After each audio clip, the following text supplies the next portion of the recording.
साथीहरु के तपाईहरुले पनि सर्वोत्तम पेन्ट्स इन्डस्ट्रिज लिमिटेडको आइपीओ भर्नु भयो त? यो आइपीओ चाहिँ जेठको 28 गतेदेखि असारको 2 गतेसम्म खुलेको थियो।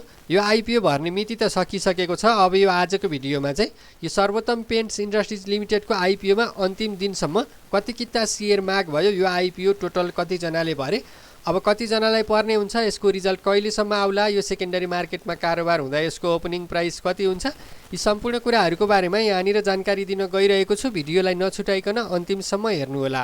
र साथीहरु यदि तपाईहरु पनि यस्तै यो आइपीओ एफपीओ शेयर बजारसँग रिलेटेड नयाँ अपडेटहरु हेर्न चाहनुहुन्छ भने यस च्यानललाई सब्स्क्राइब गर्नु होला। यस च्यानलमा चाहिँ आइपीओ एफपीओ शेयर बजारसँग रिलेटेड नयाँ अपडेटहरु आउने बित्तिकै भिडियो बनाएर अपलोड गर्ने गरेको छु। त्यसैले तपाईहरु पनि त्यस्ता अपडेटहरु आउने बित्तिकै हेर्न चाहनुहुन्छ भने च्यानललाई सब्स्क्राइब गर्नु होला। र साथीहरु आउनु सब ढिला नगरी यो आजको टपिकतर्फ लागिहालौं। साथीहरु के तपाईहरुले पनि यो सर्वोत्तम पेन्ट्स इन्डस्ट्रिज लिमिटेडको आइपीओ भर्नु भयो त? यो आइपीओ चाहिँ जेठको 28 गतेदेखि असारको 2 गतेसम्म खुलेको थियो। यो आइपीओ चाहिँ सर्वसाधारणको लागि जम्मा 7,05,500 किता खुलेको थियो र यो आइपीओ चाहिँ अन्तिम दिनसम्ममा 3,10,80,210 किता माग भएको छ। खुलेको जम्मा 7,05,500 किता, तर अन्तिम दिनसम्म 3,10,80,210 किता शेयर माग भएको छ। यो आइपीओ चाहिँ जम्मा 70,550 जनालाई 10 किताको दरले पर्ने हुन्छ, तर अन्तिम दिनसम्म आइपुग्दा 28,97,125 जनाले यो आइपीओ भरेका छन्। तर यो आइपीओ चाहिँ जम्मा 70,550 जनालाई 10 किताको दरले पर्ने हुन्छ, अरु सबैको हात खाली हुनेछ। अब त्यसो भए यो शेयर सेकेन्डरी मार्केटमा कारोबार हुँदा यसको ओपनिङ प्राइस कति हुन्छ भनेर पनि बुझौं।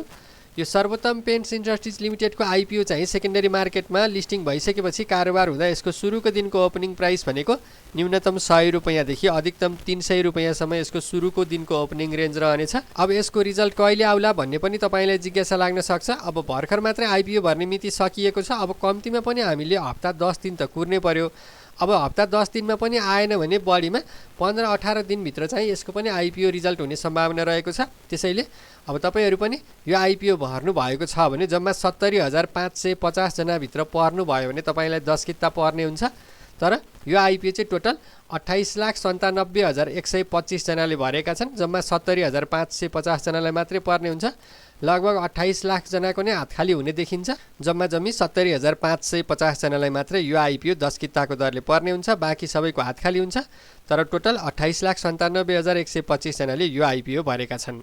र साथीहरु यस्तो किसिमबाट चाहिँ आजको यो भिडियोमा यो सर्वोत्तम पेन्ट्स इन्डस्ट्रिज लिमिटेडको आइपीओ अन्तिम दिनसम्म आइपुग्दा कति जनाले भरे, कति किता शेयर माग भयो, अब यसको रिजल्ट कहिलेसम्म आउला, यसको ओपनिङ प्राइस कति हुन्छ, यी सम्पूर्ण कुराहरुको बारेमा यहाँनिर जानकारी गराए। यदि तपाईहरु पनि यस्तै यो आइपीओ एफपीओ शेयर बजारसँग रिलेटेड नयाँ अपडेटहरु हेर्न चाहनुहुन्छ भने यस च्यानललाई सब्स्क्राइब गर्नु होला। यस च्यानलमा चाहिँ आइपीओ एफपीओ शेयर बजारसँग रिलेटेड नयाँ अपडेटहरु आउने बित्तिकै भिडियो बनाएर अपलोड गर्ने गरेको छु। त्यसैले तपाईहरु पनि त्यस्ता अपडेटहरु आउने बित्तिकै हेर्न चाहनुहुन्छ भने च्यानललाई सब्स्क्राइब गर्नु होला। आजको लागि यति नै। हस्त धन्यवाद।